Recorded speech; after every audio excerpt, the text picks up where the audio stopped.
The wolf's senses were on high alert, his ears perked up and his nose twitching as he sniffed the air.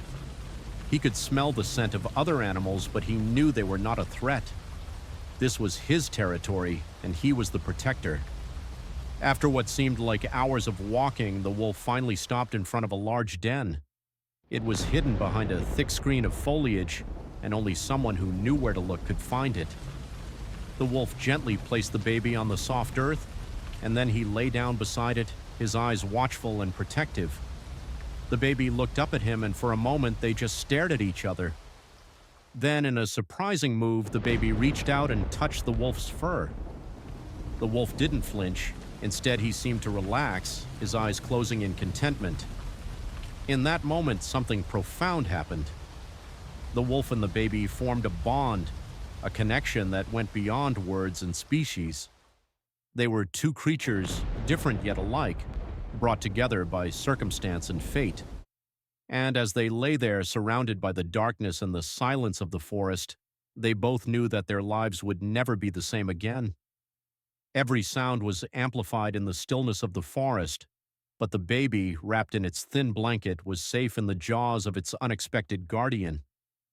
Its wide, curious eyes observed the shadows around, and small murmurs escaped its lips, almost inaudible under the sound of the rain. Finally, they reached a clearing where the rest of the pack sheltered. The leader wolf gently placed the baby on the ground, and the other wolves approached, perplexed and cautious, forming a circle around the child. Some growled softly, recognizing the human scent, but the gray wolf, with an authoritative gaze, quelled any sign of threat. With a brief howl, he ordered them to back off, creating a protective barrier around the baby. There, under the constant watch of the wolf, the child found an unexpected sense of safety. Meanwhile, in the nearby village, news of the accident began to spread.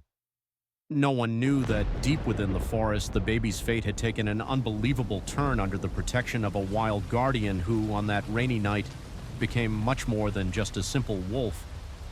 The baby's parents, gravely injured, were rescued by a passerby who found them at the scene of the accident. However, the little one, still strapped in the car seat, was nowhere to be found. A search party was organized, and the villagers combed the forest, calling out the baby's name. But there was only silence, and the rain continued to fall, washing away any signs of the baby's whereabouts. As the night wore on, the villagers returned to their homes, defeated and worried. They could only hope that the baby had been found by someone, anyone, who could keep it safe. But deep in the forest, the gray wolf watched over the baby, his eyes never leaving its face. He had taken on a new role, one that he never could have imagined, and he was determined to protect this little human with his life. As the rain finally began to clear, the wolf settled down beside the baby, his fur a warm and comforting blanket. The baby's eyes drifted closed, and it slept, safe in the knowledge that it was not alone. And the wolf, well, he was no longer just a wild animal. He was a guardian, a protector, and a friend. He had found a new purpose in life, and he would do everything in his power to keep the baby safe. The car seat had disappeared, leaving everyone in a state of shock and worry. The search began immediately, with the police, firefighters, and local residents joining forces. Everyone believed that alone, the baby had no chance of surviving for long in such a hostile and wild environment. Among those who volunteered was Samuel, an experienced hunter with deep knowledge of the forest. He knew every trail, every hill, every river in that wood. But Samuel knew something that no one else seemed to consider. A pack of wolves inhabited those lands. That night, hearing the distant howls, he began to suspect that somehow these animals might be involved in the baby's disappearance.